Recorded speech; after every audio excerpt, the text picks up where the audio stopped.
the attendance of all councillors and the absence of the GM of Asset and Environment Sustainability due to ill health as an apology, and his deputy or delegate here in his place. Thank you, Kartik, for joining us. Councillors, I believe we aren't going to be joined this morning as previously planned by a member to lead us in prayers. So if you'll bear with me, in the uncertain times that we face, it's perhaps wise to consider some lessons from the past. And in Jeremiah, we find some words that reflect at a time of great difficulty that Jeremiah was considering. These words, "For I know the plans I have for you, declares the Lord, plans for welfare and not for evil, to give you a future and a hope. Then you will call upon me and come and pray to me, and I will hear you. You will seek me and find me when you seek me with all your heart. And I will be found by you, declares the Lord." Councillors, let's just pause for a moment in prayer.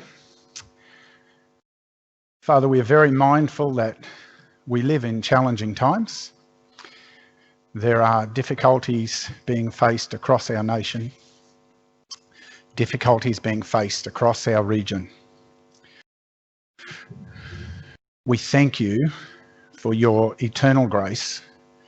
We thank you for your eternal wisdom. We ask that you will indeed make us a council that is listening to your wisdom today and seeking your guidance at every turn, that indeed we will discover the future and the hope that you have in place for our region. Pray in Jesus' name. Amen.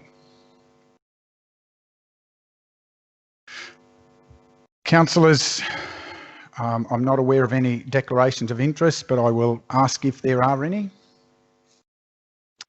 And also note a reminder to ensure the currency of registers of interest. There are no announcements and there are no deputations. Turn to item 9, the confirmation of the minutes of the previous meeting. Councillors, you've had those available. I seek a mover for the adoption. Councillor West, a seconder. Councillor Chalk, any wishing to speak further at all? Anyone seeking leave to speak against? If not, we put the motion to adopt those minutes. That is carried. Thank you, councillors, unanimously. We move to item 10. There is no business before council today arising from the previous minutes. So we come to item 11, consideration of the business of today's meeting. Item 11.1, we turn to a notice of motion by Councillor Swanborough. We move to that item. Thank you, councillors. Thank you, Mayor. Good morning, Mayor, councillors, executive officers and members of the public listening at home. Item 11.1 is a notice of motion that's been received from Councillor Swanborough advising of his intention to propose a motion in relation to the sale yards in Helen Street, Beaudesert. I'll just read the notice of motion, Mr. Mayor. That in view of the concerns expressed in the community regarding the imminent removal of the sale yards in Helen Street and the loss of history, heritage and functionality that would result because of the proposed new library and town centre development, the council agree to do further broad community engagement on this proposed major development with a view to being fully satisfied that the community do not want to preserve Beaudesert town's rural character and heritage by keeping and enhancing the sale yards in its current location. Thank you. Any questions to the item first? Councillors? Any discussion to the item? Councillor Swanborough wants to speak first to it. Mr Mayor, I believe you need a seconder first. So we haven't moved it yet. We've just put it on the table as a notice of motion. Okay. It's not been moved yet. Okay. This is in discussion of the report. Mayor, I would like to say a few words. Okay. Thank you. Thank you, Mayor. I would definitely like to make several comments on Councillor Swanborough's notice of motion. While I am encouraged that Councillor Swanborough is concerned for the well-being of a community other than Division 1, I am extremely disappointed that he has attempted this most unusual step with so little understanding of the project and the process to date. As the councillor for this precinct, and having been involved in the Bedesett Town Centre revitalisation project even before I was elected as councillor, I would have been very happy to provide all the background information of the consultation, the history of the sale yards, and how we plan to preserve the history of this land, had I been asked. Alternatively, Councillor Swanborough could have requested this information through the normal councillor request process and would have been supplied through our councillor and executive workshops or a one-on-one meeting, as we have been doing for the last 3 months. If Councillor Swanborough had followed either of these processes, he would have been made aware of the following: that as a result of the extensive community consultation in 2016, the community provided their feedback, sometimes rather harshly, that the original proposal was not to the satisfaction of the community, especially for business, with the impacts on access and street parking. Since 2016, alternate design concepts were developed, factoring in the main concerns expressed by the community in providing sufficient parking and creating a community hub and library in a welcoming environment adjacent to parkland, green space and playgrounds.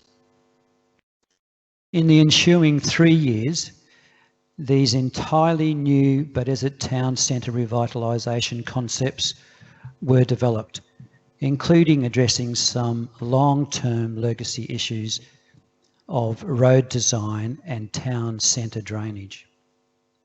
In December 2019, community consultation events for the new Bedesett Town Centre revitalisation concepts included enthusiastic participation of over 90 people. At the conclusion of the community consultation, attendees were informed that further consultation will be held once detailed designs are developed.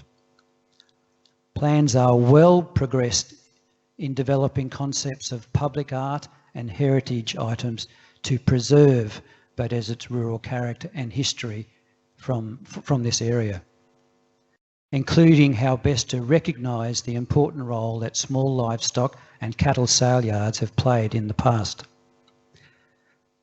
as well as celebrate the most significant infrastructure that facilitated the growth and development of Bedesett, the railway that arrived in 1888, only metres from where we are now seated.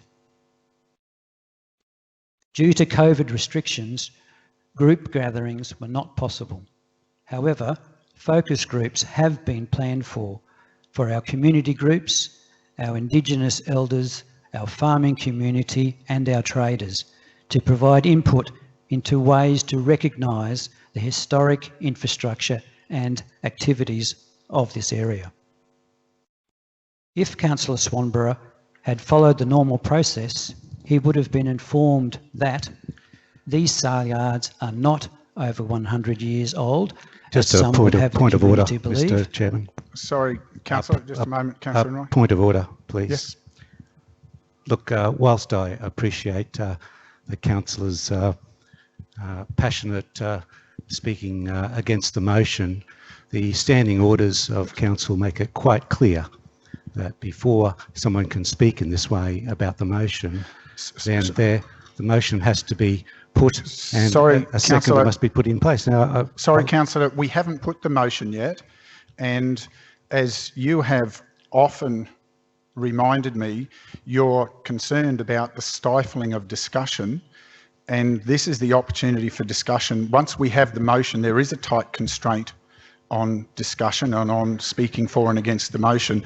And I've been exercising latitude through last term and this term to allow open discussion. Yeah, I just wanted to, I seek information from the CEO in relation to item number 20 on the standing orders, which says, number 1, a motion or an amendment to a motion must not be debated, which is what is occurring at the moment, at a meeting of the local government unless or until the motion or the amendment is seconded, with the exception of a procedural motion. I'd like the CEO to comment on that procedure and whether we're following it in accordance with the standing orders. This isn't a motion yet. So, CEO, whilst you're considering that, this is discussion of a report. Can you just clarify how you interpret that?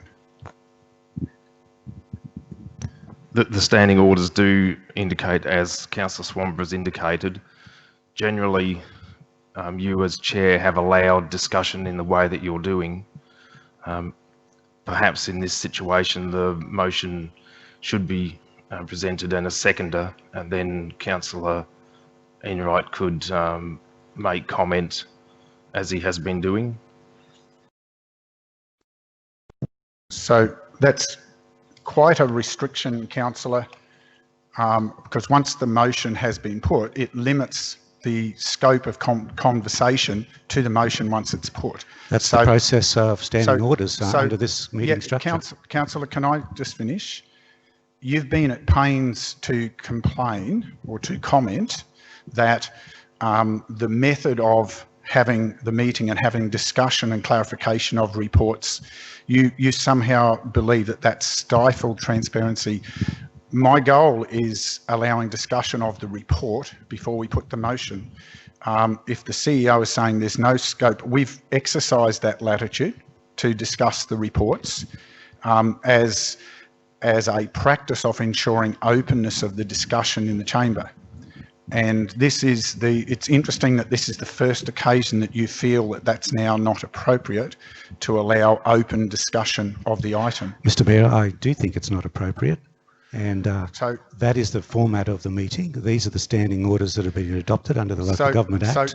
And the CEO is correct in his interpretation. So, Councillor, I'm not arguing that point. I'm simply explaining that it's interesting that today is the day when you believe it's not appropriate to have that open discussion, where we've encouraged it to encourage transparency of consideration. And I point to examples where Councillor McConnell has asked a range of questions to provide clarity, things before we've moved to motion. However, if you wish to, Councillor Enright,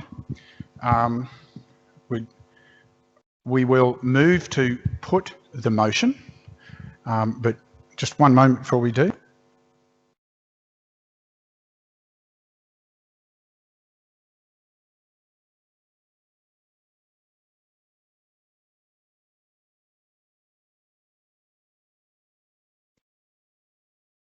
Righto.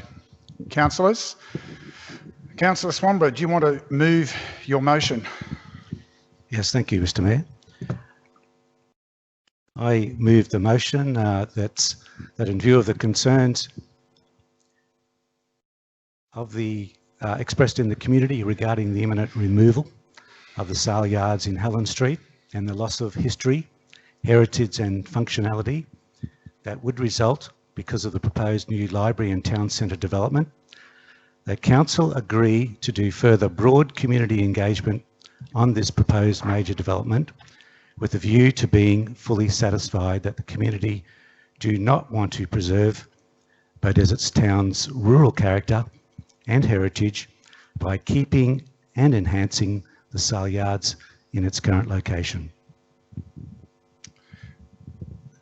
Any seconder? Mayor, I'm actually, is that on? Hello. Mayor, I'm actually going to second this so that I can further hear Councillor Enright's comments. Thank you, Councillor McConnell. Councillors, in light of the extent of this topic, I'm going to also, having checked with the CEO, procedural motion to allow some flexibility on the length of time for speaking to this motion. I don't need a second to put a procedural motion. I need a vote on the procedural motion to allow to suspend standing orders relating to the time limit for speaking for the consideration of this matter. CEO, that's acceptable as a procedural motion?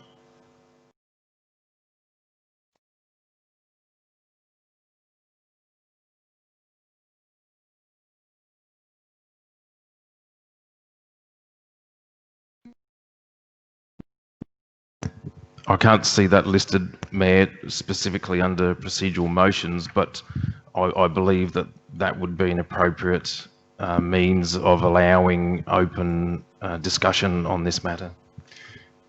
Councillors? Councillor McInnes? Mayor, I was going to say, in my experience, in any standing orders, if the vote's taken, you can suspend standing orders at any rate, which is what you're actually asking to be held. So I believe I'm asking for a show of hands. In that way. Show of hands to support that. Thank you, councillors.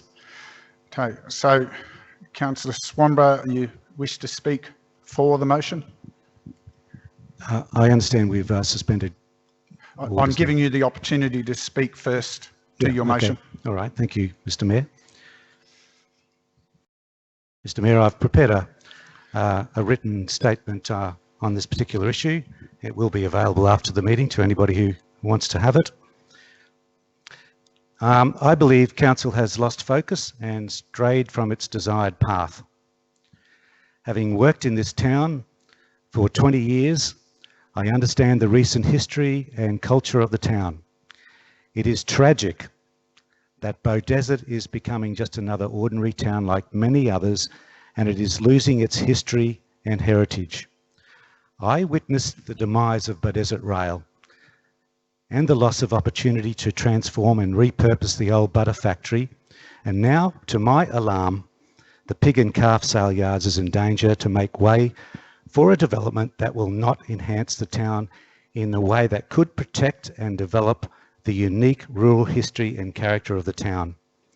Instead, we are being told that the majority of people don't want to see our library upgrade in its present location in Jubilee Park, and that they want a small but very costly rate increasing development of parkland at the expense of the town's history and culture. I have to ask the question everyone is asking: has the consultation for this major development really sought to listen to the community, or was it so limited that it failed to truly understand what Beaudesert residents have always said and valued? Remember, 80 residents commented on this proposal in a meeting at the Golf Club on December 2019 at the start of school holidays and a few weeks before Christmas. But was that enough? Now we have nearly 16 times this amount of persons who, in a petition that I will present later on today, have said that they are opposed to the proposal. On page 2 of the community plan, Mr. Mayor, which is your community plan with a forward by yourself, you say that we regard the community plan... Point of order, Councillor. It is not my community plan. It is the region's community plan. I have got a forward in it, but please, it is our community plan endorsed by council. Please I accept your point, be Mr. Mayor. accurate and truthful. Yes, you're probably right. It is the council's community plan, but it's often referred to extensively by yourself, so I'm referring to it today. And on page 2, you say we regard the community plan as the collective voice of our Scenic Rim community, and that the plan was prepared following extensive community consultation.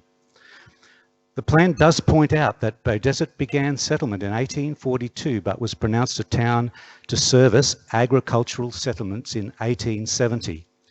Page 8 of the plan says, our rural lifestyle is consistently identified as one of the region's best attributes. Page 16 of the plan says, under local community aspirations, that they should be respected.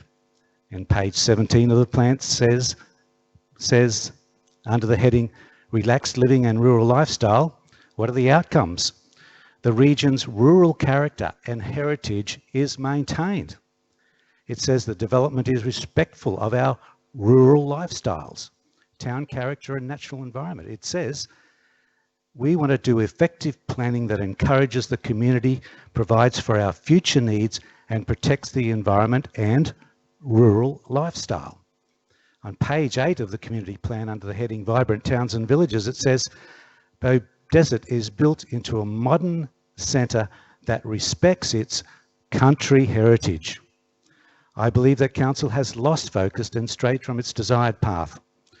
Under the heading on page 21 of the community plan, under the heading Making It Happen, it states the entire community has a shared responsibility to promote the region, the vision, support action, and remind us when we lose focus and stray from the desired path. Now more than ever, council must be reminded with 1,251 petitioners that it has strayed from its desired path and the community has spoken on this issue.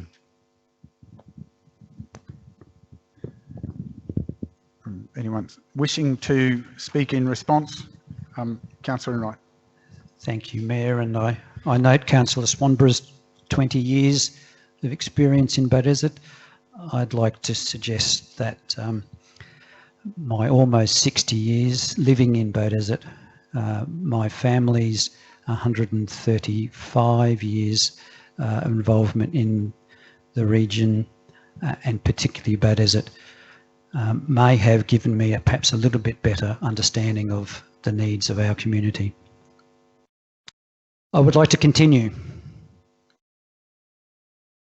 If Councillor Swanborough had followed the normal process, he would have been informed that the sale yards are not over 100 years old, as some in the community would have us believe. This has been reinforced by the Beaudesert Historical Society, who have no interest in them for any heritage value, as these yards are not the original yards from the early 1900s, as purported by some people. They were built sometime after 1944, when the Beaudesert tramway ceased to operate on that footprint, and perhaps around 1959, following the construction of this Shire Hall and the Council Works area. Also, that Council acknowledges the importance of ongoing access to pick and calf sale yards for some of our local producers and have held active discussions for such options to continue at alternate locations. Mayor and councillors. Sorry, pause, councillor. Point of order, councillor. Thank you, Mr. Mayor. Please apologise to the room. I apologise to the room. No, microphone so people can hear, councillor.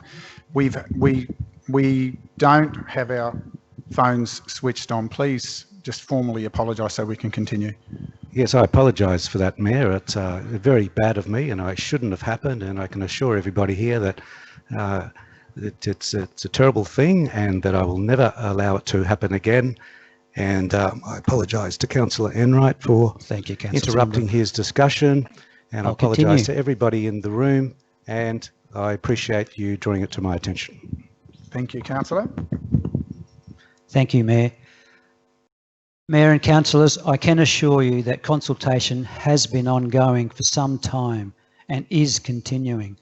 While it is apparent that not all options will be aligned, mature, considered discussions are encouraged to achieve an understanding from all parties so that the best solutions can be achieved. I have been very active in consultation since 2016, speaking at many community group meetings. In 2019, I have brought together a group of around 20 people from a wide range of backgrounds, aged from 70 plus years down to 15. This I refer to as my community reference group, people who are key contributors to our community and whose opinions and criticisms I respect. More recently, local grazier, Mrs. Sue Harrison, who I am aware that Councillor Swanborough has recently met with, requested a meeting with the Mayor to discuss the future of the pig and calf sale yards. This meeting was arranged with the Mayor, Councillor West, Council's Manager of Maintenance and Operations, and myself. Mrs. Harrison arrived with a lawyer and a media representative. We provided time for her to present her views, and the Mayor outlined the process that Council has been following from the early days of this project. The outcome from this meeting was that Council would review the timelines for civil works in the sale yard area regarding a possible lease extension, revisit the sale yard's function and location within the broader context of the Bedesett Town Centre Revitalisation Plan, and Council would carry out an assessment of the sale yards on the structural integrity, the ability to provide a safe workplace, an estimate on costs to upgrade if required, and ongoing maintenance should the sale yards remain. This is the commitment we made, and this is what is occurring at this very moment by an independent business. In recent weeks, I personally have been consulting with an even wider group of people: farmers, business owners, stock agents, community groups, community members, and the general public regarding the future of the pig and calf sale yards. It has been an interesting and thoroughly worthwhile process. I have been encouraged by the voices of the silent majority who long for the revitalisation of our town centre and to build for a future Bedesett, while still recognising the importance of providing facilities for future small livestock sales, as well as celebrating the history of this area. I've been delighted to receive letters of support for the Bedesett Town Centre Revitalisation Project from key community groups who represent over 400 active community members. The Rotary Club of Bedesett, who have taken a lease on a building in this precinct, the Bedesett U3A, the University of the Third Age, with over 300 members who facilitate many amazing community activities and are always looking for more usable community areas.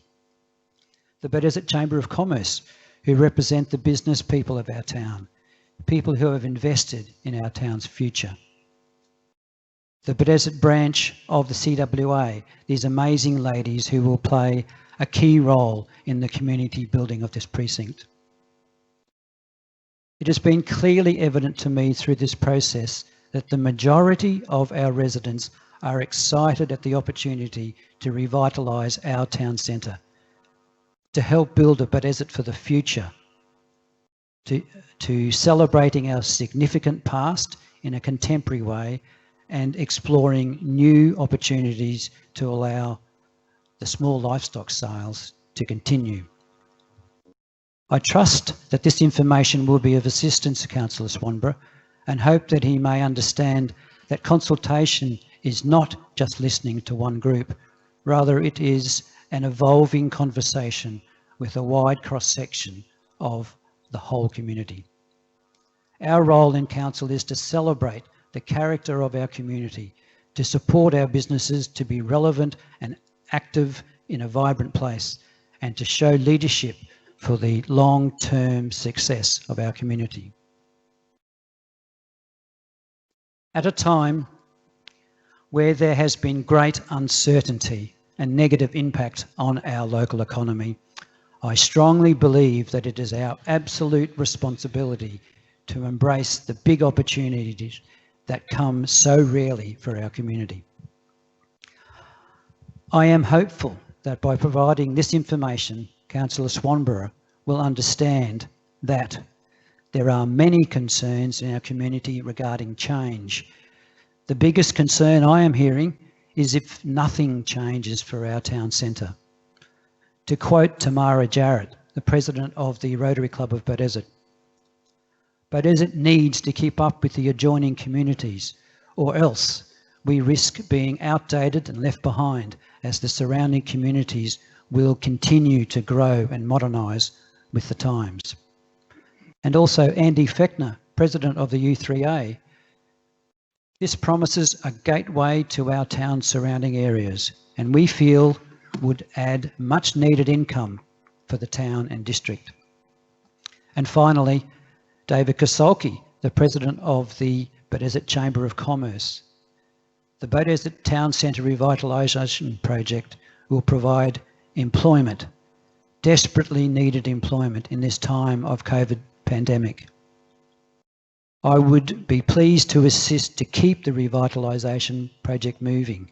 If not, Davidson Park will look the same as it has for another 20 years.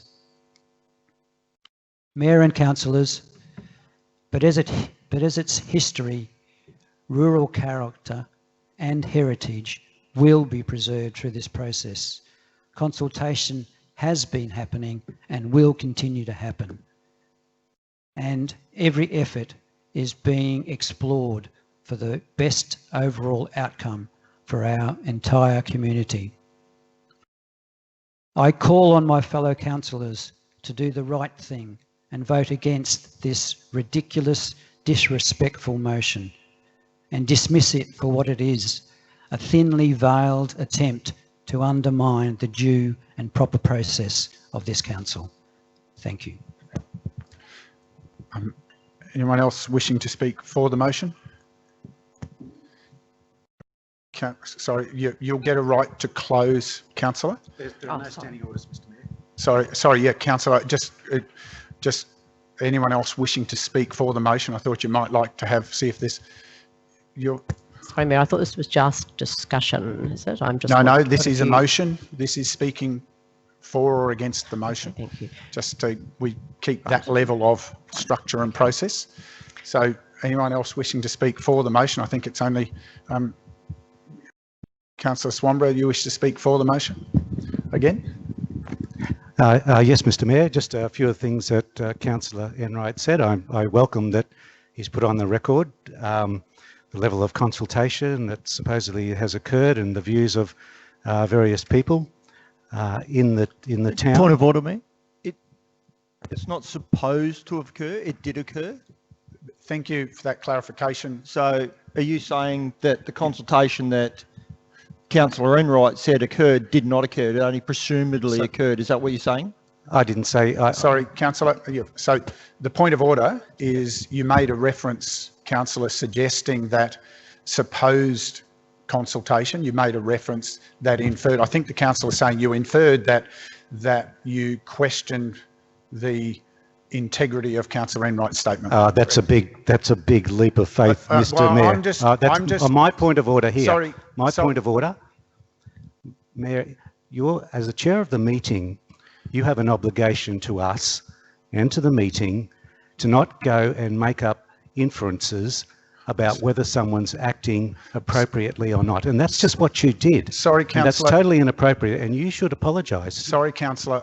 I was interpreting Councillor McConnell's... Councillor McConnell called the point of order just to get the process. And the point of order was because you used the word supposed, which I interpret as meaning Councillor McConnell was raising the point of order concerned that you were questioning the accuracy or integrity of what Councillor Enright described. Councillor McConnell, is that a fair characterisation? That is correct. Sorry, councillor, please, I'm clarifying from Councillor McConnell his point of order. Sorry, councillor, I'm not employing anything. Councillor McConnell, can you clarify, is that a correct interpretation? My point of order first. Mr. Mayor, my point of order first. Yes. Let's deal with my point of order. Councillor Swanborough. There's 3 points of order here, Mayor. Sorry, Councillor McConnell. Councillor Swanborough, please stop. The first point of order is, Councillor McConnell, in your raising the point of order around the use of the word supposed, is my understanding of that accurate, of what you were concerned about? Correct. I take it as reference that the Councillor Enright supposed consultation did not occur. So he's then inferring that Councillor Enright just lied to us, saying that supposed occurred consultation. So That's what I'm saying. You just used the word, it supposedly occurred. Well, it did occur. Councillor Enright says it did occur, and you're saying he just lied. Well, thank you. I'm happy to address that if I can be given a chance. So just for a second, thank you, Councillor. You'll get a chance to address it. So that was what I was clarifying. So, Councillor, I was not inferring anything about your action. So please consider that for clarification. I wasn't making any statement about it. I was simply clarifying what the point of order that was raised by Councillor McConnell was. So please don't attack me when I'm actually genuinely just trying to chair the meeting for clarity, and to then accuse me of making an inference, which I wasn't. I was in clarifying the comment from Councillor McConnell so that we understood what he was raising. Now, can you please respond to that point of order? Thank you, Mr. Mayor. And interestingly enough, Mr. Mayor, the inference that I was complaining about your statements is the clarification and the agreement that Councillor McConnell has just brought up in his point of order. So where did he get the words from? They came from the chair. And that's the issue that I have here. Now, the issue of the word supposedly is because there is great debate out there in the community about the level of consultation and when and where it occurred and whatever. And that's what I use the word supposedly.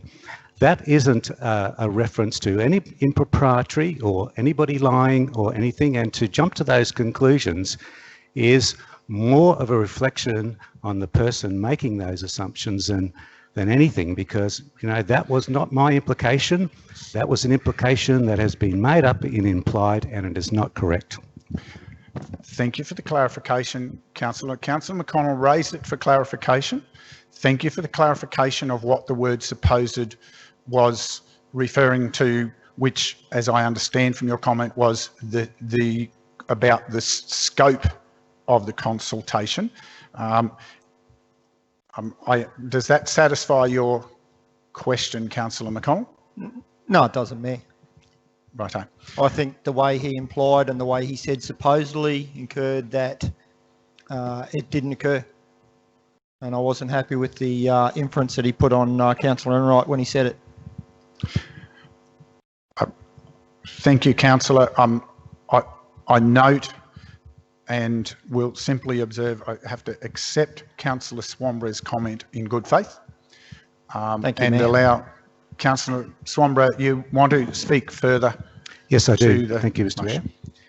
Mr. Mayor, as I was saying, before interrupted with the point of order, the consultation that has occurred, I mean, this recommendation that I'm putting forward is merely asking the council to consider the need to do more consultation. And I'm surprised that people speaking against the motion are saying that we have done more consultation and we're even going to do more consultation in the future about this issue.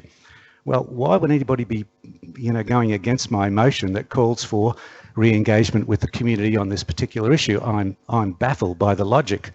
But having said that, and I'm also baffled by the logic that says my motion is disrespectful, which was the words from Councillor Enright. How can it be respectful to go back to the community and ask the community for more information in view of the response which we've had in the last 4 weeks in relation to this issue, which is a massive response? We've got, nearly 1,250 signatures on a petition saying that we don't want it and we're just supposed to ignore that. I don't think that is what we're here to do. We're here in accordance with the community plan to listen to what the people are saying and to give those people respect. Whilst Councillor Enright says he thinks I'm disrespectful, what are we saying to the community if we don't do the right thing and give them the opportunity to continue the debate around this particular issue? And in relation to a lot of the facts that Councillor Enright has brought up, I've got to say they are in dispute, because I don't agree with a lot of the facts that he brought up in relation to the history based on information I've been provided. But it doesn't really matter, because I want to inform the public and this council that a heritage application has been lodged with the Heritage Council to preserve this sale yard. It's progressed through the first 2 stages, and it will be accepted, and it won't be long before council will get a notification from them to say that they are going to investigate the history of the sale yards. Now, during that process, doesn't matter what anybody says, the truth will come out and we'll know what the facts are. And I welcome that statement. So I'm not here to debate, the history amongst ourselves, because the experts are going to be brought in to do that situation. We already have 200 listed sites in the Scenic Rim with the Heritage Council, and I'm hopeful that we're going to have an extra one because of the importance that it has to the culture and heritage of this town. Anyone wishing to speak further or against the motion? I don't, but can I just ask a question of Councillor Enright?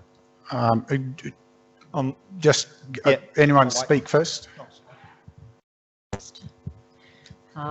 Mayor, look, can you hear? Is this working? Yeah. You just get it a bit closer. Pull it in front of you. Thank you. I do feel very concerned that Councillor Swanborough, or just with the validity actually of the motion, and Councillor Swanborough, I think it would have, had you come and spoken to some of us councillors as a team who are very much involved with this, especially Councillor Enright, myself, because I've been speaking to a lot of residents up the valleys who are from the rural background. I know the Deputy Mayor's been involved as well, and certainly we have had a lot of discussion in recent weeks with concerned residents. A lot of them are concerned about whether this event will even stay in Beaudesert and wanting some other options to be looked at. And I can certainly attest to the fact that these are currently happening, as with the delegation of the people coming in.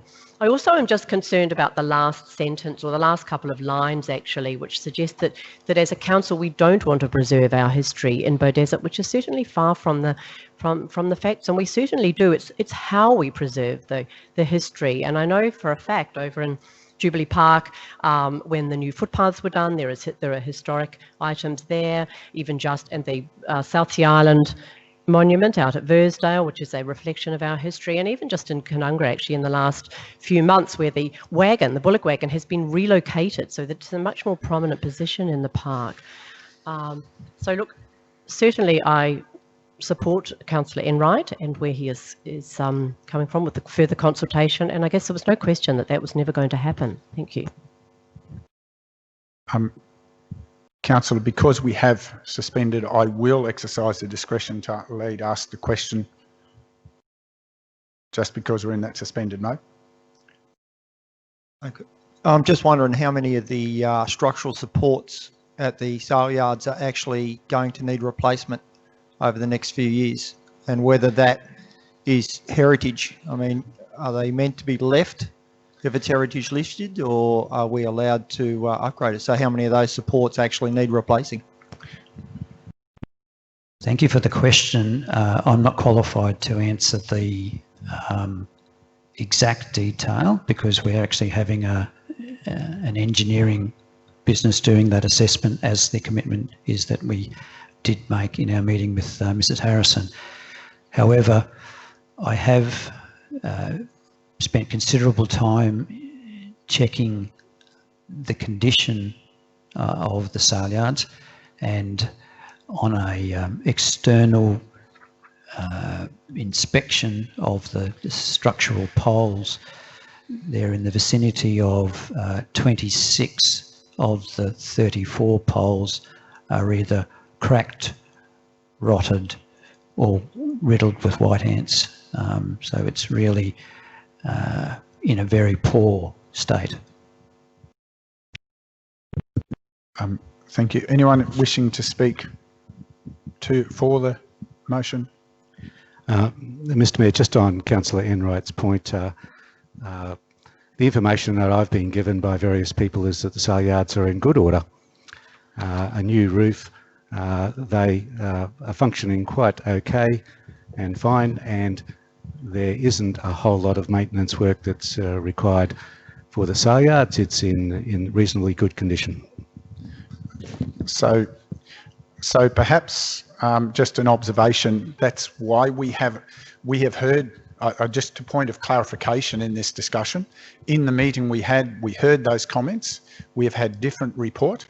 There are a number of issues that pertain both structurally and environmentally to the continued operation in close proximity that need to be understood and scoped, which is what the Asset and Environmental Sustainability team are progressing, which will come back to us as a report around that to inform further consideration. Just point that out as clarification to the point that Councillor Enright made earlier. So do you have anything further to add for the motion, Councillor Swanborough? Anyone else seeking to speak against the motion? Mayor, if I may just make one more point, seeing we are outside our standing orders, and that's in response to Councillor Swanborough's picking up on one particular word in my final paragraph being disrespectful.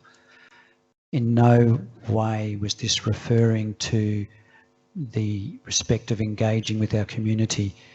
That word is in the disrespect shown by Councillor Swanborough in progressing away from the normal process of requesting information and progressing to a notice of motion without providing any background.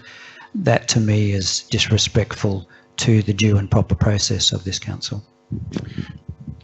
Thank you for your clarification. Councillor Swan, yeah, just clarification on that, Mayor. There is nothing in our standing orders or in our procedures or whatever that says that I've acted disrespectfully in any way, shape or form. I mean, I understand completely what the petitioners are requesting. I have conveyed their views to this meeting as strongly as I possibly can. That is my job.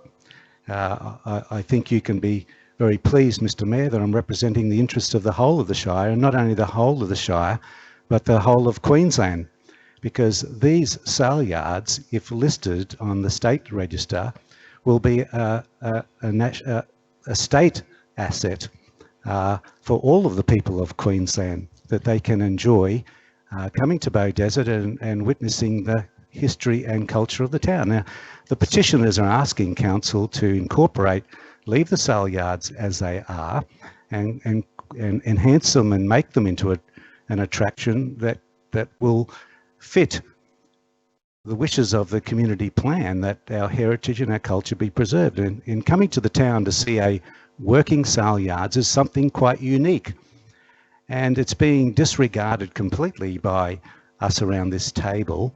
The possibilities that are available by spending some money doing that instead of some of the other parts of the project. So to me it seems complementary. We're not attacking the whole project. We're just saying we want to preserve those sale yards, turn them into something great, something that's going to attract people here for a different reason.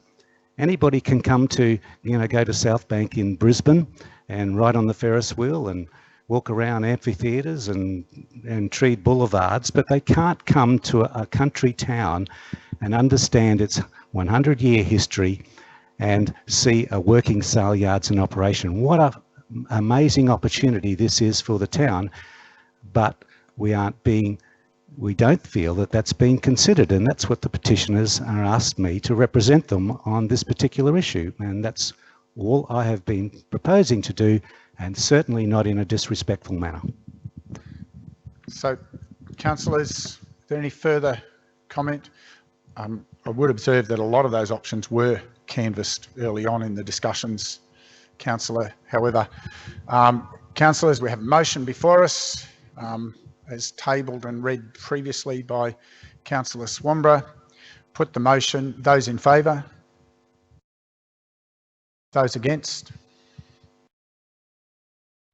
I'm sure Councillor Swanborough will wish a division. Yes, please. Yeah. For Division 1, against Mayor Division 2, 3, 4, 5 and 6. Thank you, councillors. We now move back into normal process, having only suspended standing orders for the consideration of that matter. Move to item 11.2 on our agenda. In your hands, GM. Thank you, Mr. Mayor, and good morning, Mayor, councillors, and the public for listening in. Item 11.2 is a correspondence from the Valuer General seeking council comment as to whether or not there should be a valuation undertaken for next financial year. The body outlines, or the recommendation is that given that we've had a valuation, and this year with the minimal movements that were reflected, that there's no the recommendation that we respond with not seeking a valuation. Thank you, GM. Questions to the report, councillors? Councillor McInnes. A comment on Ollie's comment there. That, you know, in parts there were major, 20 to 25% increase in valuations were, I accept the majority probably didn't move that much, but there's certain areas that did move fairly well, and I just wonder whether it isn't, if we've got the opportunity and it doesn't cost us anything, is it an impact on the work that you do from your end of the business, or is it, do you see a problem with it at all? Thank you, Councillor McInnes. No, there's no impact on our work, I guess, and as you rightly said, we do pay for it. So there's certainly no harm in seeking a further revaluation. But I guess noting the impacts with COVID, the DNRME extended the period of objections from the recent revaluations. And I guess that there wasn't a great deal of material sort of impacts, and you know, there was a lot of acceptance of, I guess, of what the valuations were at the time. But certainly no additional workload should a valuation be undertaken. So thank you. Any other questions? Then we might open to a bit of discussion, if that's still okay, to understand the impacts of this report before we move to motion. Perhaps just clarification. Thank you, Mayor. Oliver, in the report you mentioned about the 2-year averaging, and do you feel that using that 2-year averaging will take out or reduce the impact should there be a valuation increase over that 2 years? There's an item further in the agenda today. I guess 2 years is better than 3 years, if I can put it lightly. But I guess there's the Valuer General will take into account council's commentary, but they'll also take into account market trends and everything else. So when they did the presentation previously to council, they did note, you know, no impacts with DRATs and everything else, and there was some with the sales data they did have, they saw that it was required to undertake. So if that's evident, we just don't have access to that sales data. If that is evident in the community, then most certainly they'll see they'll take council comment on board, but they have the final say in regards to undertaking that valuation. Do you know, just in context of discussion, they were doing 3 yearly valuations, councillors, for some of those who are new at the table, and that caused great pain for us because it resulted in some massive movements when the valuation finally came through for some parts of the region. And we've been lobbying passionately to get to annual valuations so that those movements are softened. However, the feedback they gave us, if I recall, GM, was that they needed sufficient volume of sales in each category across the region for that to be worthwhile doing on an annual basis. Otherwise, and that's about land sales rather than house sales. It's about land sales, and that becomes challenging in some of our precincts that don't have a lot of vacant land moving through the market. They've then surprised us last year with a 2-year valuation because there had been sufficient volume of movements in particular parts of the market to give a 2-yearly valuation. And that again saw, as Councillor McGuinness said, some 25 and 30% movements, not as severe as perhaps previously experienced, but nonetheless still quite a stressor for some of those. And we've softened that, tried to soften that through the two-year averaging. I'm wondering what's, apart from the possibility that there's limited volume in the market, why we wouldn't continue to hold our line of leveraging for annual valuations, because we do pay. And that gives us the best opportunity to minimise those significant movements for our residents over time. Yep, it might cause headaches for us in our processes in here, but it's actually the movement of those values and the significant movements it causes a lot of that angst anyway. You have any observations to that? Totally support that. All comments on board. I guess it's just more some sense of the data that's out there, whether there's going to be sufficient. But happy that at the end of the day, the Valuer General will make that call. If they have got that sufficient data, they will undertake a evaluation. But I'm happy to change the recommendation, Mr. Mayor, to seek an annual valuation. I'd be interested, Councillor McGuinness, other input? Yeah, and just backing up the Mayor's point, General Manager, just speaking to a real estate agent who's been in the game for 20 years in the last couple of weeks, and in the Boona area, they've had the biggest month he's had since he's been there. So does that transfer to every area? I'm not suggesting it does, but it's just unbelievable the amount of sales going on around the place at the present time. So I accept the fact that sometimes there isn't enough sales to be meaningful, but I would think this is one of the times where there probably has been, and that's if it's transferred. And I've heard of other areas, not just in Scenic Rim, very busy too at the present time, people moving in our type of localities. But, and maybe it's a one-off, being 1 year sort of, there'd be times I accept where 2 years might be quite reasonable.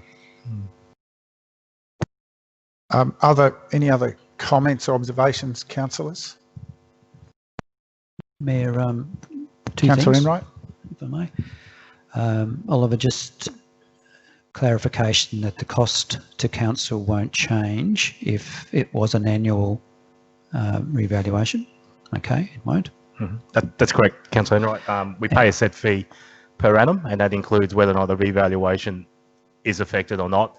There is some additional costs in regards to roll valuation maintenance for those minor transfers and things like that. But essentially, a full revaluation is incorporated into a price annually. And secondary to that, then, if we considered it appropriate, whether the recommendation might be to an annual valuation subject to suitable data of property sales in all areas. Agreed. Councillor Chalk, were you? Same question. Thank you. Very, very well communicated there. So, councillors, before we move this recommendation to a motion, the easiest opportunity for us, if we wish to amend it, is here. And I'm wondering,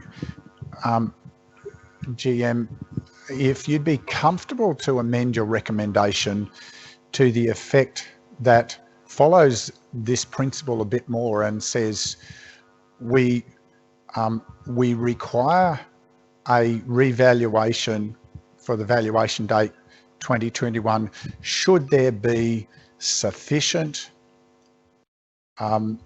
volumes of movement in the market to provide valid data, and comma, otherwise a minimum of 2 yearly valuation to apply. Would that work, councillors? So we're basically saying we'd like it annually if there's sufficient data. Maximum 2 yearly. Two yearly. Just move to 2 yearly. It's got to be 1 yearly, 2 yearly, or 3 yearly. They won't do them 6 monthly. Yeah. Councillors, GM, would you be comfortable with that variation to your recommendation before we're dealing with it with amendments in motions is my point. Yes, Mr. Mayor, I'd be happy to support the change in recommendation to that. Would we be able to reflect that on screen? Sorry to those listening in the digital gallery.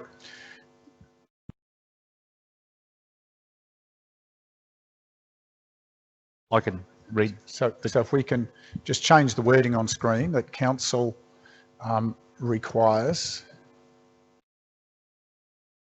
a revaluation. So you can just take out delete in the middle there, save yourself a bit. And after the 2021 comma, should there be sufficient market volume to provide meaningful data, comma, otherwise a minimum of 2 yearly. Should that be valuations in 20? Well, whatever the right is, my frame of reference is a minimum is every 2 years, not every 3 years. But if we change that wording, then what's? I think, Mr. Mayor, more so, if it's not undertaken this year, it should be otherwise specified a 2 year. Just in take 2022. Out the minimum. Otherwise, a revaluation undertaken in 2022. Yeah.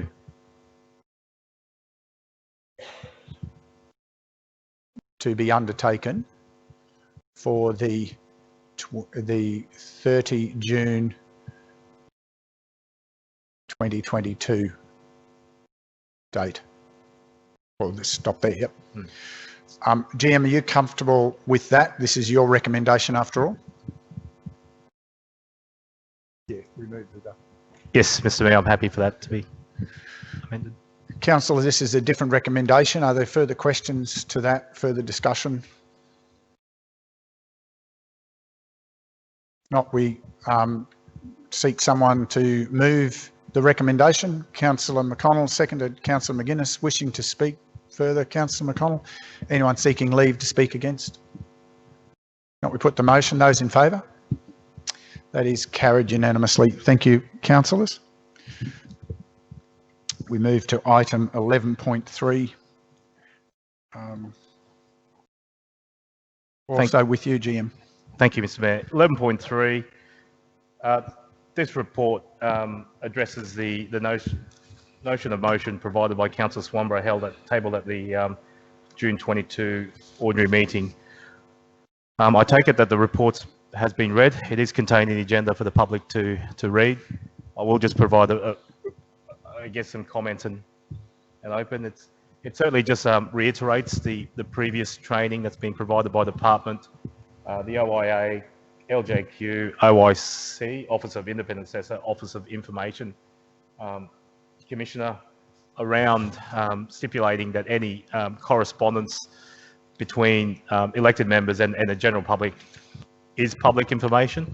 However, council does and with due processes built into our protocols, where required, where there is a matter that has been referred to the OIA or such, that we will notify that there is a requirement, and then a respective search will only be undertaken on that subject matter, and that's obviously council is bound to abide by that. There are overarching policies in place, including the Information Privacy Act, the Public Records Act, and the Rights to Information Act, along with the LGA Local Government Act and the Council Code of Conduct that provide the overarching. Council may have some protocols and policies in place, but they, at the end of the day, they become, they get trumped by those other policies in place.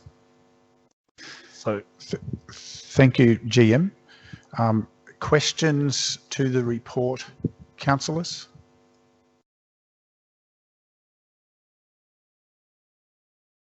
Comments to the report? Just, Councillor Swanborough, did you wish to comment? No, Mayor, I just want to foreshadow that I'm going to vote against the recommendation.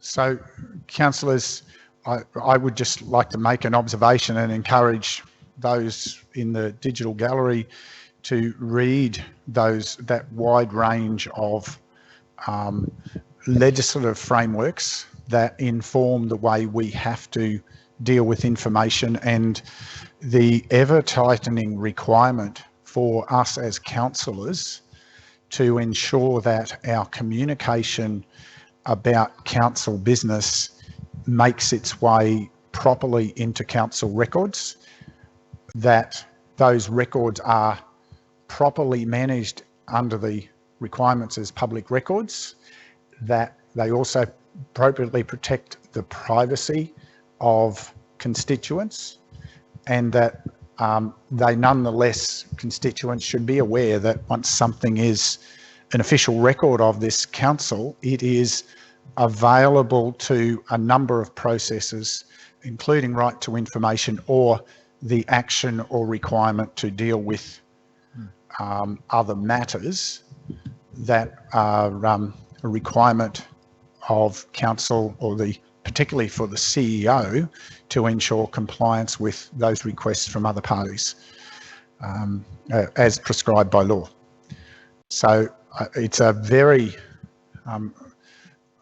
apart from noting a few typos that we should fix up in some of the wording in a few of the policy documents, which just shows perhaps that I have too much reading time. It's a very comprehensive piece of work. Are there any other comments or questions? If not, we have a recommendation before us.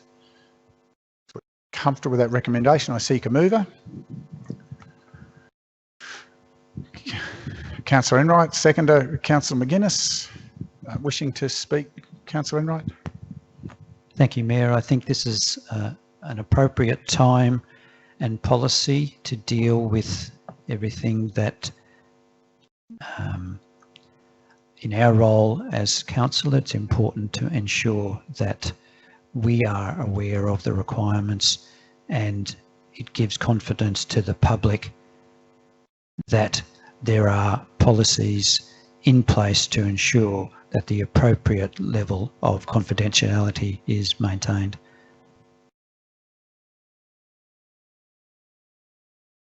Anyone wishing to speak against the motion? Councillor Swanborough.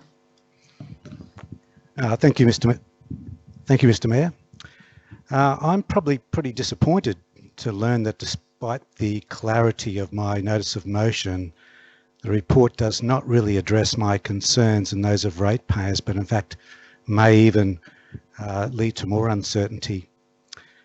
Following a Division 1 councillor's experience of having his email searched and information generated to produce complaints to the independent assessor.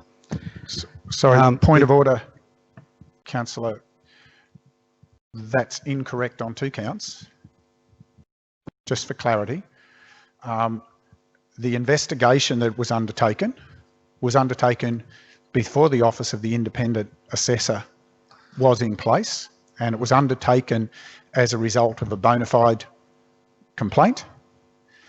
It was never a fishing expedition to find complaints. It was in response to complaints. So this has been we have had this discussion previously. It's important just for clarity, but the important thing is the timing of that matter. It actually occurred before the existence of the Office of the Independent Assessor, and was subsequently then required to be handed to the Office of the Independent Assessor. So there's, just as a point of clarification, which is important to understand, there were different moments in time. There was different legislation in place at the start of the process to what was in place at the end of the process for that particular matter. Thank you for the clarification, Mr. Mayor. Could I ask a question about that? You ask a question. Was the original complaint generated by a council staff member? There were actually, I don't want to breach the confidentiality which some people choose to do about who was involved. So I just caution that. However, there were multiple complaints, and there were multiple concerns raised, complaints raised, and I was one of those who also raised a complaint at the time which led to that. And some of those complaints did come from staff at the time. And there was also a complaint from me about a particular matter which I will not discuss publicly. I'm not expecting anybody to breach any confidential information, but I thank you for that clarification. It doesn't really change my concerns, however. We are aware of unlawfulness, corruption, disregard of policies and the law in many surrounding councils.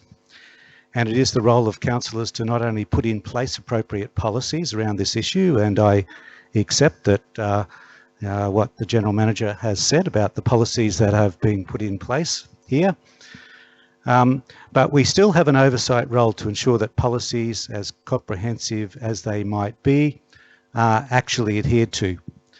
This power is conveyed to councillors under Section 12(3) of the Local Government Act. My notice of motion was an opportunity for the CEO to examine all these processes and to make recommendations to, inverted commas, ensure and reassure the public of privacy of their emails and other electronic communications. I don't believe either has really been done. The report is just a review of existing legislation and policy which intuitively most people already accept and understand. The report does not address the safeguards to ensure and to reassure the public, but merely says to them, you know, everything is the same as it previously was and nothing else is needed to be done. What should have been recommended, in my view, is that steps be put in place to guarantee unlawful, and it's this term, unlawful access to emails and text message is prevented. It does not matter what the law says can't happen, it's what happens in secret that is my issue, and this can be prevented. What is required is examination of the email system logs, and when administrator access occurs or searches are performed and recorded, they are put on a register reconciled to these logs from the system. Similarly, if access to text messaging is applied to the relevant application is made to the relevant telecommunications carrier, a register should be kept of those requests. These logs should be available to councillors to inspect only, and then the public would be certain that no secret or unauthorised access has occurred. Many in the public across the whole of the Scenic Rim believe that trust in this area has been compromised and this must be restored. I'm disappointed that Council, by adopting this report recommendation, has done nothing to restore that trust or empower the elected councillors to perform their oversight responsibilities. Thank you. Mr. Mayor, I would just point out page 14 of the report. How does council access councillor documents? How does council access councillor documents for emails? It does stipulate some of the points. I will just allow this clarification for the context of that comment, page 14 of the consolidated reports, for the purposes of assisting with clarification. Yes, please, GM. Yeah, in the bottom of the line there, councils do not access a council's email account without appropriate permissions. Certainly, we've seen incidences of other councils where matters like this would go to jail, but it is found. You know, I certainly wouldn't be put my reputation or my career on the risk by just accessing email accounts. That's certainly nothing we don't practice. It's Thank you, Mr. Mayor. Can I comment on that? Yes, I'll allow a brief comment. Mr. Mayor, there's no question. I'm not disputing what the General Manager has said, but my issue is what happens in secret when no one else can know. Now, I've been in charge of these email systems for a very long time. As all my life I've been responsible for IT systems. I know people get access to administrator access. It's so simple, people can do it and get away with it every day of the week if they really need to. It's not lawful, it's not condoned, it's not policy, but I understand that it can happen.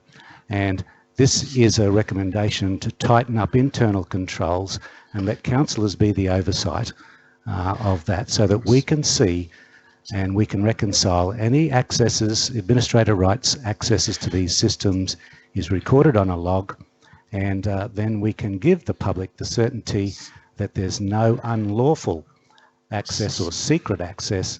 There's no one watching what's going on, because we can guarantee that that's not happening. Sorry, Councillor, I would again just stray from pure standing order to seek from the GM. It is my understanding from the reading of this, but also my understanding of the other administration, that there is a tight control. This notion that might have existed in the olden days, when in the early days of IT systems, when Councillor McConnell was in charge of them, that it was possible to have that loose. Councillor Swanborough, sorry, my apologies, Councillor McConnell, a miscount.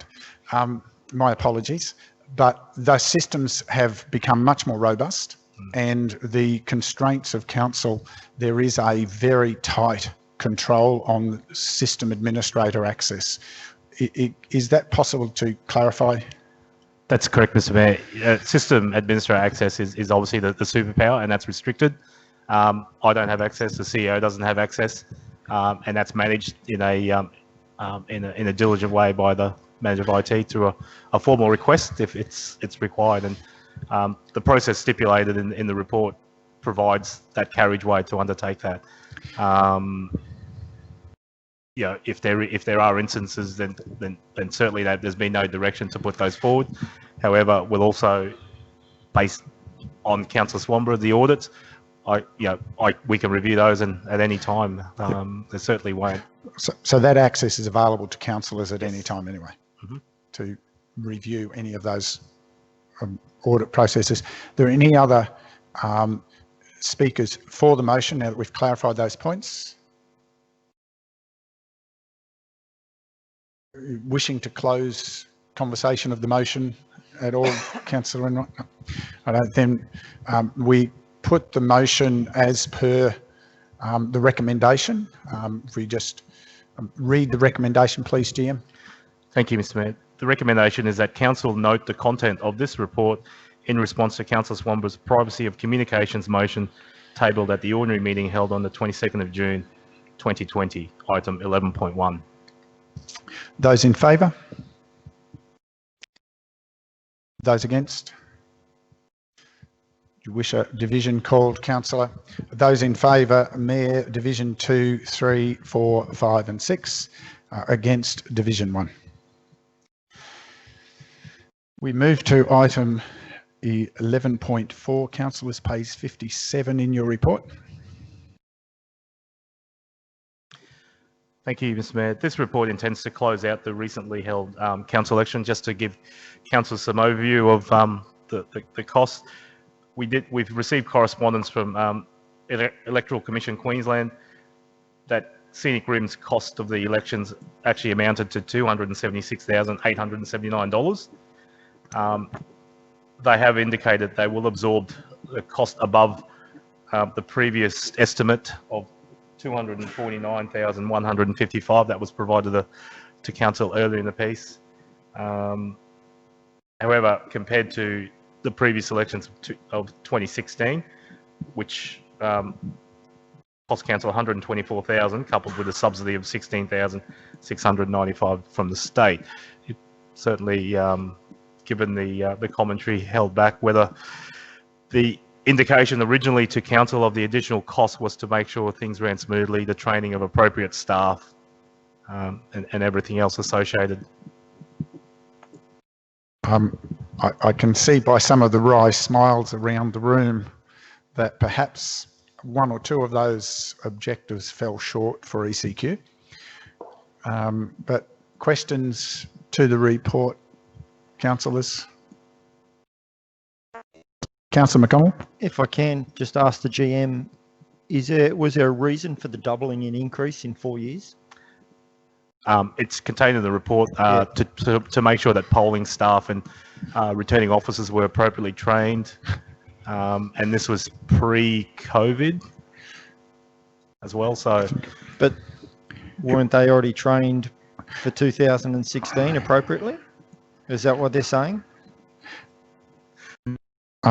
I think that's an unreasonable question for the GM, if I might realise suggest, that. Councillor McConnell. I just wanted to put that out there. So I think it's a delicate subject, as we all know. The reality, yes, there was some training because of system changes that were supposed to improve a whole range of things. And there may still be some opportunity for improvement for ECQ in the future. So we won't be expecting a doubling for the next one, considering the outcome of the last one? A question beyond my purview or the GM's, I think, to answer. But noted. A great concern for us all, Councillor McConnell. Other questions? Councillor McGuinness? More a comment, Mayor. This is also with one less polling booth, or it might have been two actually. Two, one in over this way and one at Rosevale. It's anywhere else, everyone would be screaming from high heaven, wouldn't they? But it's ridiculous that they can double, yeah, and put it down to training is.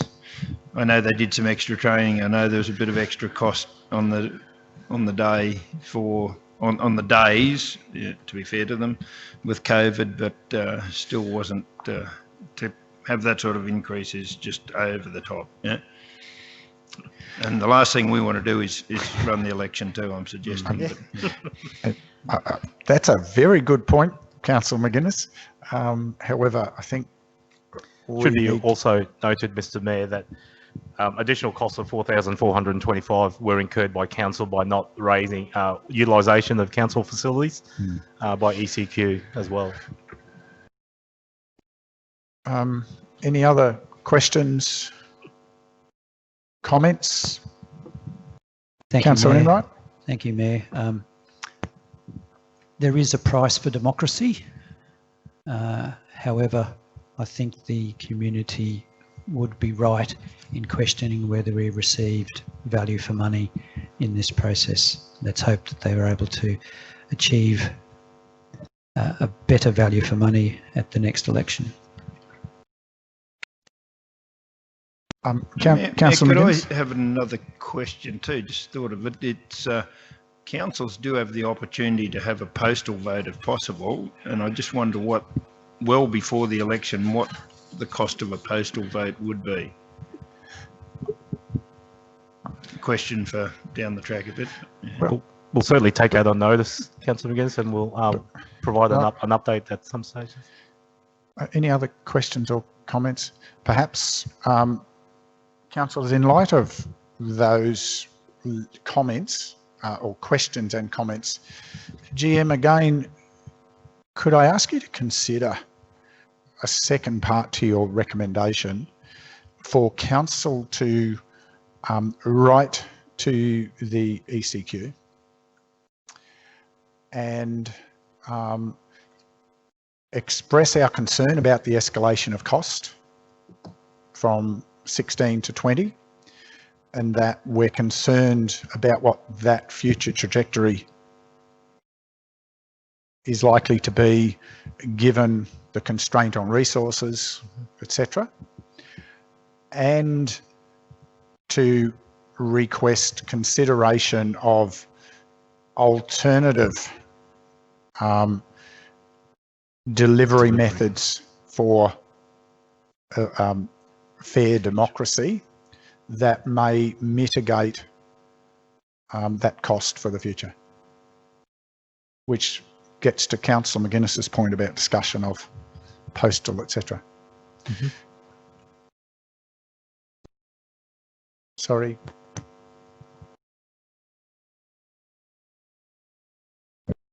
Sorry, just a Given the editorial constraint rather than restraint. Where's that for? Yeah, the restraint constraint. Thank you. Happy with that amendment. Would you be comfortable with that amendment or addition to your recommendation? Just in light of the discussion of councillors, any further discussion, councillors, to that recommendation now?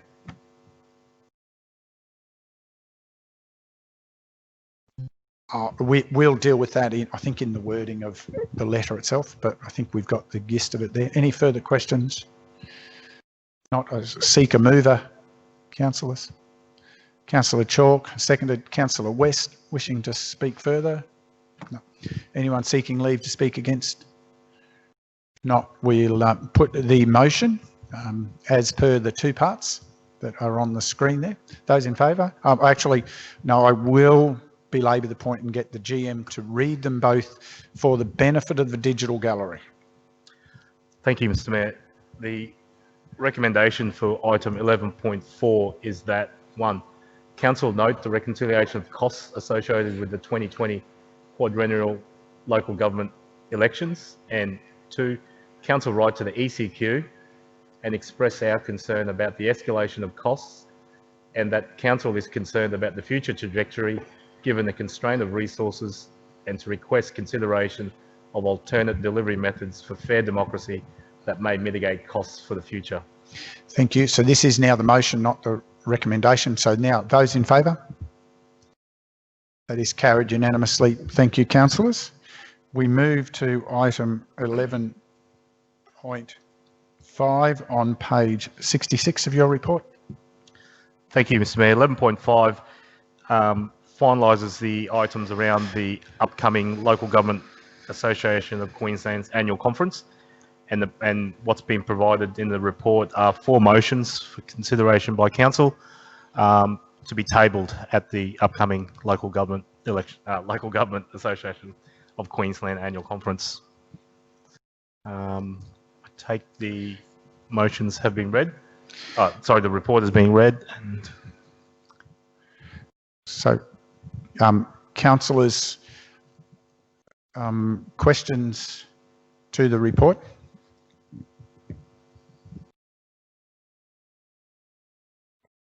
Councillor McGuinness. Yes, Mayor, I would like in number 3 that we also include other local government areas in that. I think the state government, it's all very well having this, ask the state government to do it, but the easy answer is they'll say no, even though they do fund towards a wild dog fence.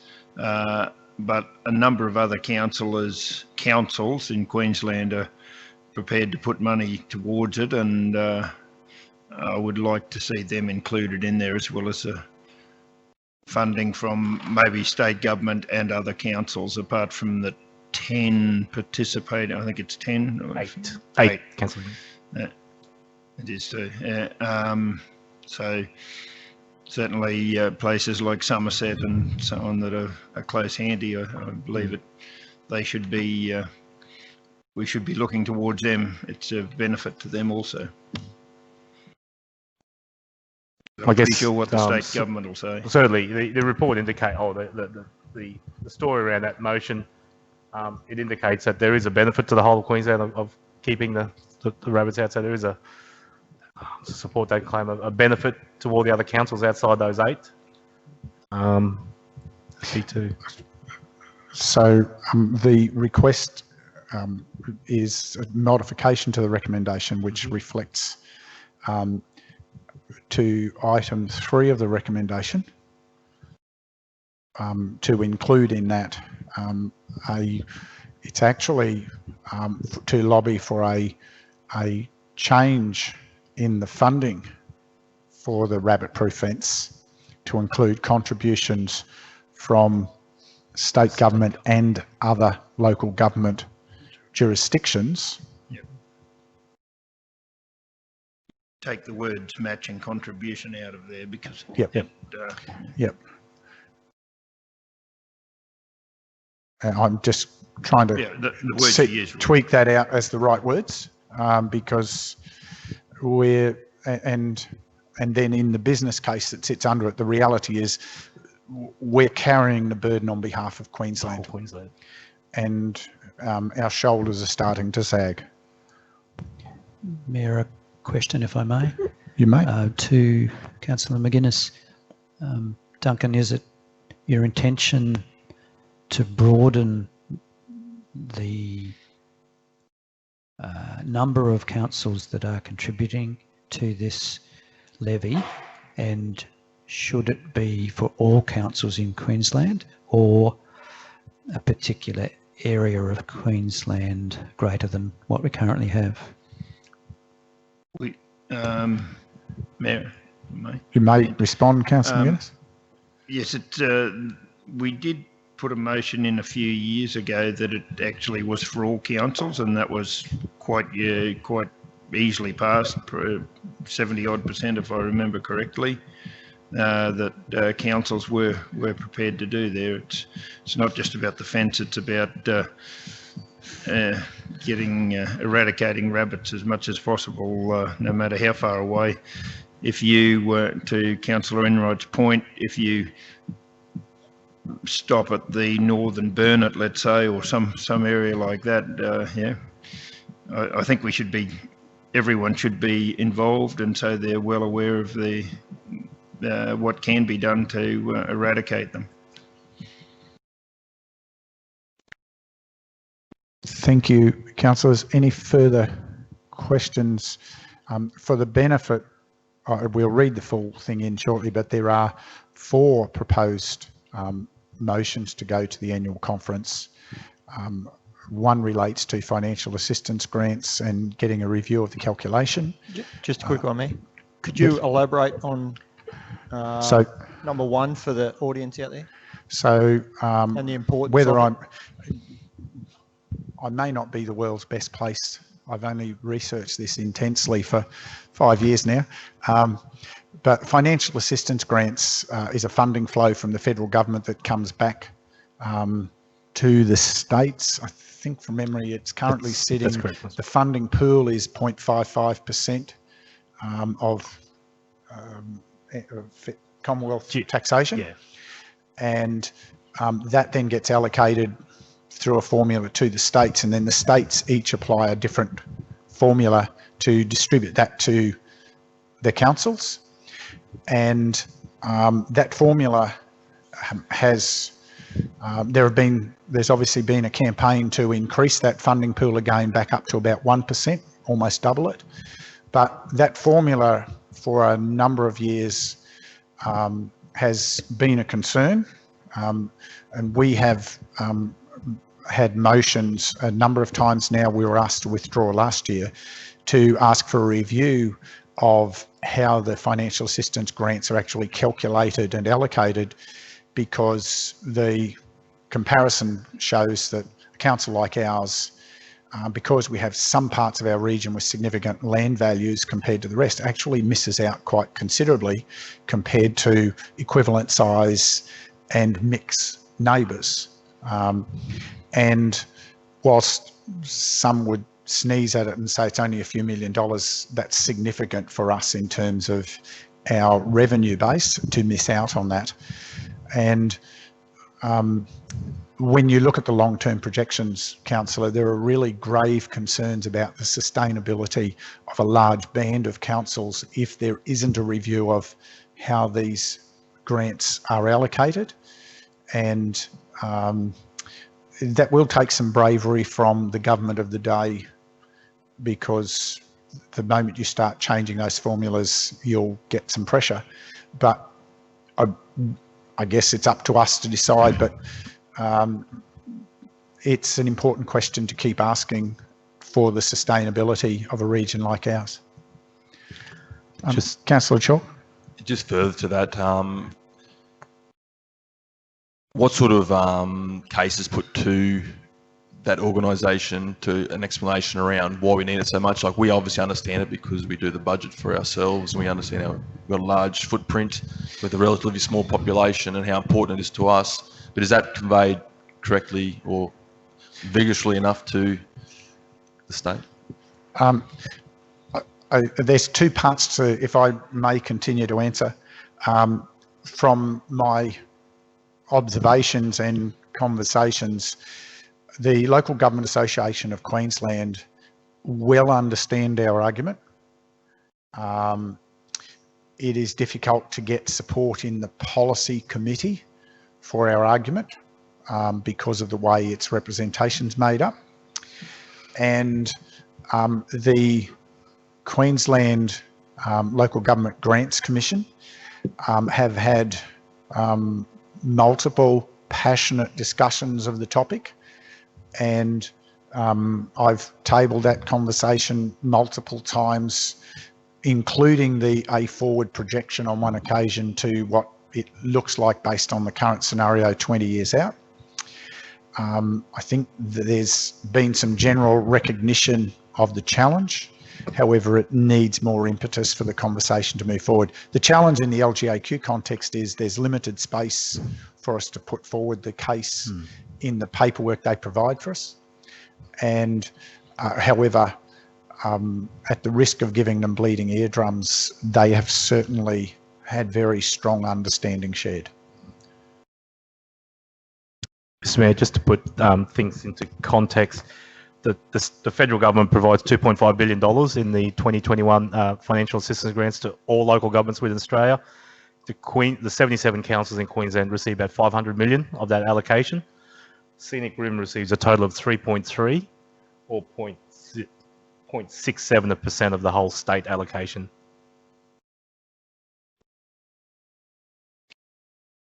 Councillor McGuinness? Mayor, I just wonder on that whether we shouldn't be using the words in particular valuations, you know, the weightage of valuations.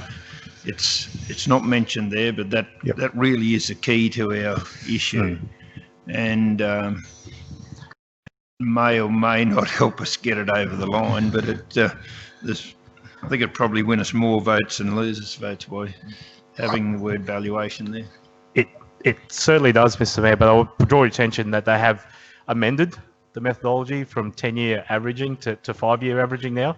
So there was some marginal wins in the methodology, but it's also the inclusiveness of all the lands and not just individual areas of the land, not just the total aggregate of the council lands as well is probably a key aspect. And that's, I guess, they're the points of concerns when the Queensland Local Government Grants Commission do come around and provide their roadshow to the council to put those comments through. And they don't really listen to us.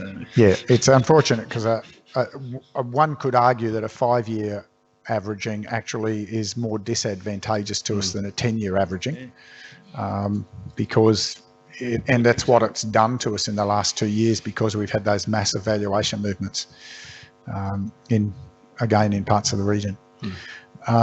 So that was just point one. Point two is around works for Queensland that we've only recently been given access to under the Unite and Recover program for post-COVID recovery, and we're grateful for that. But we as a regional council, we're one of a very small group of regional councils who normally miss out on works for Queensland because we happen to be in the southeast corner. Pest management, number 3, we've talked about, and exceptions to the annual valuation be limited to 2 years. So that's aligned with what we did earlier. We had a premonition. So councillors, any more discussion on what's in the recommendation? We were looking for an amendment to the wording of point 3 of the... Yes, to include other councils. Will come up. Good. Thank you. Any other discussion on these, councillors? Mr. Mayor, just on point 3, I thought that it was going to include other councils as well, not just the co-contract. Yeah, I think that's modified. Has that been picked up? No, we actually, is this the version we're going to put to vote? Because we actually said, I think our wording was to lobby for the state government for variation, for a change actually, for change to the funding model to include, to require contributions, the funding model to require contributions from the state and other local governments in Queensland.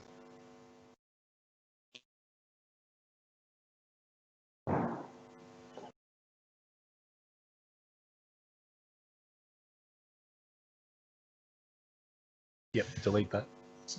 delete that piece, and I think if we can just add the word model in the line above, yeah, just there, yes. Thank you. Councillors, any further discussion of those points? Now we've got to that. Okay. Then, GM, if you're comfortable with those adjustments to your recommendation, Yes, Mr. Mayor. I'll now ask you to read them for us as the recommendation in its entirety. Thank you, Mr. Mayor. The recommendations are that Council adopt the proposed motions for the submission to the Local Government Association Queensland Annual Conference 2020. Number 1, financial assistance grants, review of calculation methodology. That the Local Government Association of Queensland requests the Queensland Local Government Grants Commission, prior to the allocation of grants for the 2020-21 to 2022 financial year, consider an alternative calculation method for the distribution of financial assistance grants. Number 2, Works to Queensland, continuation of all councils in the funding allocations.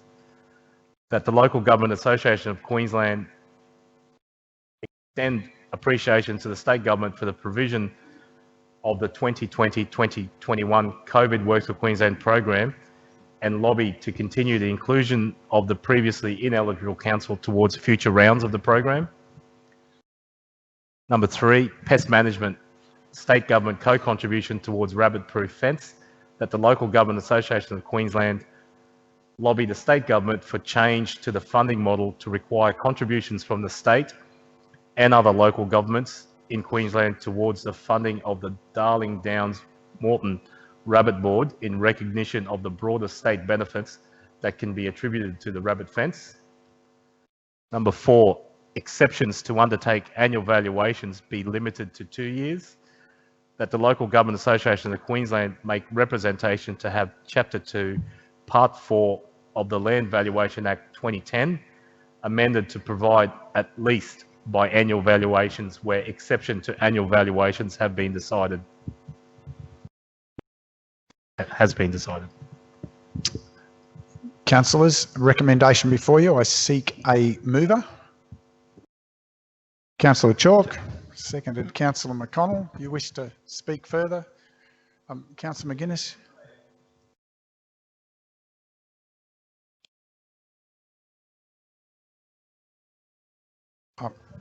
Where exceptions to annual valuation, so at least biannual, not 3 years. So, No. So I think your point's noted, Councillor. Oh, sorry. But I think that is correct. That's the correct spelling. It's biannual. If you do it twice in a year, it's biennial. No, it's the at least. Yeah. But Councillor, the at least is correct.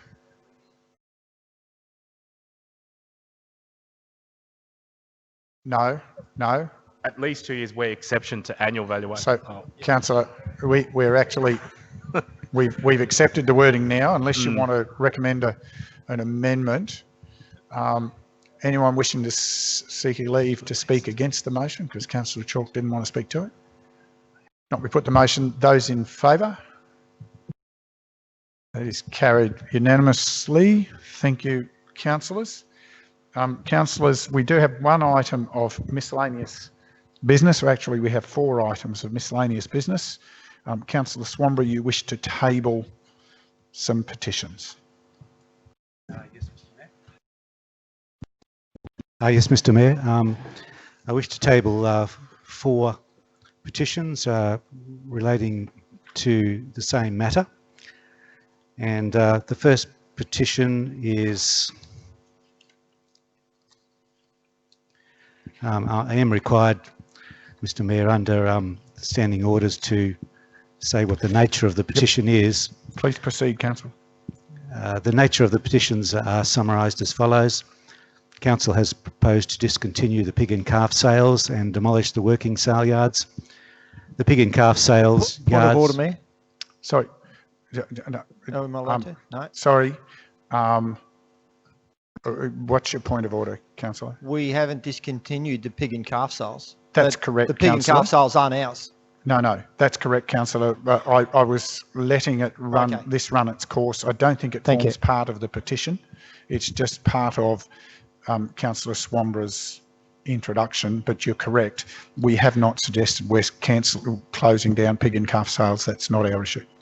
And Mr Mayor, it's not my introduction, it's the petitioner's introduction. So I'll continue. The pig and calf sales represent the historical development of Beaudesert's cattle industry and has acted as a centre for the community to meet. The sale yards create a commercial and social meeting place unique to an Australian town. There are significant commercial benefits to the community to support the farmers and their families attending the sales in the same way as the farmers support the Beaudesert community. The nature of these petitions is to allow the tradition of holding a country market in the town to continue. And the first petition, Mr Mayor, I'll read the wording of the petition, is we, the undersigned, are concerned citizens who urge the members of the Scenic Shire Council to act now to ensure that the ongoing operation of the pig and calf sale yards is continued in its current location. I have that petition. I will present to the minutes clerk as 139 signatures, and it's a duly properly made petition. Petition 2, the wording is save the Beaudesert pig and calf yards, scheduled for demolition in August-September 2020. That petition contains 180 signatures. Petition 3 has different wording. It says just stop the demolition of the Beaudesert sale yards and keep the pig and calf sale open. That contains 76 signatures. Mr Mayor, the last petition is a change.org petition, and it has 853 electronic signatures. I seek leave because it's such petitions aren't dealt with in the standing orders as to because they don't have 10 physical signatures, which is required under the standing orders. I seek leave under standing orders number 43 to deal with this issue. To make a motion saying that council will accept petition number 4, which is a change.org's petition containing electronic signatures. I have a hard copy printout to be provided to council. It also has comments attached, which may be useful in the consultation process. So my motion without notice is that council accept petition 4 containing 853 electronic signatures. Sorry, councillor, you've got 4 separate petitions. You need to table each of them separately, was as we discussed before the meeting. So can you table petition 1 first, please? Do you want to vote on every one, do you? So we just need to formally table each petition separately, so they're dealt with as separate items. Okay, yeah, I've tabled them, but you know, the only motion in the standing orders for petitions that be received and they stand. So councillor, you've clarified. So you're tabling for consideration 3 petitions that will go to the organisation, but normally when we receive a petition, I would recommend that you table each with a motion that submits that petition for consideration by council and an appropriate report to councillors at a future date. I was just going to do that in bulk, Mr Mayor. That's what I intended. I'm saying, I understand what you were saying. I'm saying you've presented 4 separate I'm happy petitions. To do that. That's fine. We don't do block motions. Right. We do each one separately, please. Well, can we go back to number 1, Well? So this is number 1, I believe, is it? Yes, this is number 1, yeah. Okay, so that's your motion?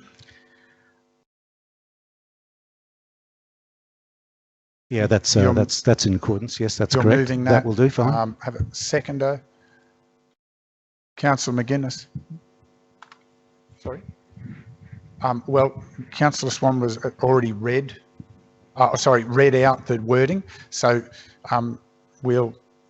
Councillor, if you'll permit me, the wording of the motion for those in the gallery is that the petition be received, and this is for petition 1, be received and referred to the Chief Executive Officer for consideration and a report presented to council at a later date. That's been moved by Councillor Swanborough, seconded by Councillor McGuinness. Any further discussion to the motion? None. No further discussion. Anyone wishing to speak against? If not, put the motion. Those in favour? Thank you, councillors. We move to petition 2. Anonymous. What was the result? You have to say anonymous. Sorry, that was unanimous. Sorry. So that was unanimous vote. Apologies, Councillor McConnell. Sugar depletion. Petition. Yes, I so move this the same recommendation. So, Mr. Mayor. number 2 has the same wording. Moved Councillor Swanborough, seconded Councillor McConnell. Wishing to speak further? Those in favour? That is received separately by unanimous vote. Thank you, councillors. Petition 3 has the same wording again. Councillor, you wish to So move? moved. So moved by Councillor Swanborough, seconded. Councillor West, thank you. Those in favour? No further discussion, I believe. Those in favour? That's carried unanimously. Move to item 4. Now, this is a variation, councillors, because of electronic petitions aren't considered, so we would need to accept this as an exception. Accept this as an exception. So moved, Mr. Mayor. Just finish the wording first, because you'll have to put referred to it And referred to a future meeting. and referred to the CEO. Point of clarification. Yep. Will this now open a way forward for everyone else to then do the same thing? Is that what we're doing here? We're now saying you can send them in and we'll do it by exception? We would consider anything on its merits. We've had this discussion before and not been able to reach a point of resolution, so we leave them as an exception. Okay. And the challenge, councillor, is procedurally how many of them can you identify genuinely as locals versus people from outside trying. So that's the question about electronic, but we'll receive it on its bona fides at this time and consider it accordingly. Okay, moved, Councillor Swanborough. So moved, thank you. Seconded. Councillor Chalk, wishing to speak further. Those in wishing to seeking leave to speak against, because it's a bit of a variance. If not, put the motion. Those in favour? That's carried unanimously. Thank you, councillors. Those petitions will get dealt with in due course. Am I allowed to make a quick comment at your discretion? Very quick and very discreet. From what I can gather, it's not about the demolition. I think people just want to keep the pig and calf sales, and that's just my thoughts. Thank you, council. I'm sure when these reports come back in the future, we'll have further dialogue, as we have ongoing dialogue. So, councillors, we have one confidential item before us today, so I seek a motion to move into closed session. Councillor McConnell, seconded Councillor McGuinness. Put the motion. Those in favour? That's carried unanimously, councillors. Thank you. I would anticipate, for the benefit of the gallery, we will actually take a short comfort break with this, so we'll be about 40 minutes before we return. Thank you.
Tell me when we're back on air. We're back on air now.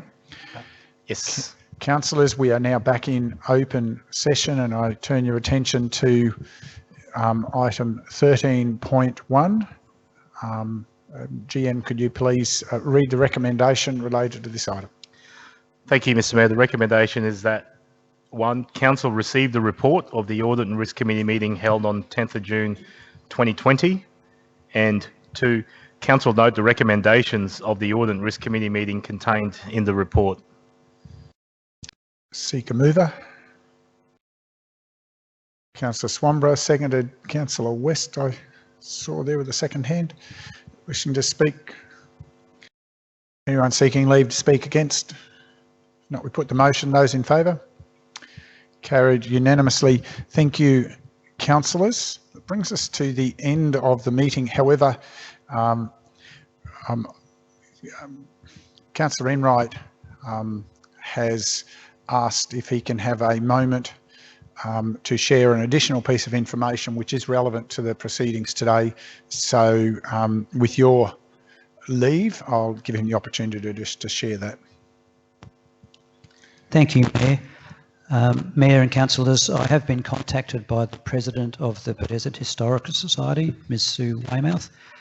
Ms. Weymouth has expressed some concerns to some comments that I've made in my address, and Ms. Weymouth will provide a letter to the Mayor and councillors to provide further clarity on the scope of her comments as outlined in my address. Thank you. Thank you, Councillor. That's always a productive note. Yeah, Councillor Swanborough. Mr. Mayor, that's good because I have a letter also from the Desert Historical Society, and I want to just say that you'd be surprised by the number of Historical Society members who have signed the petitions now in Council's custodianship.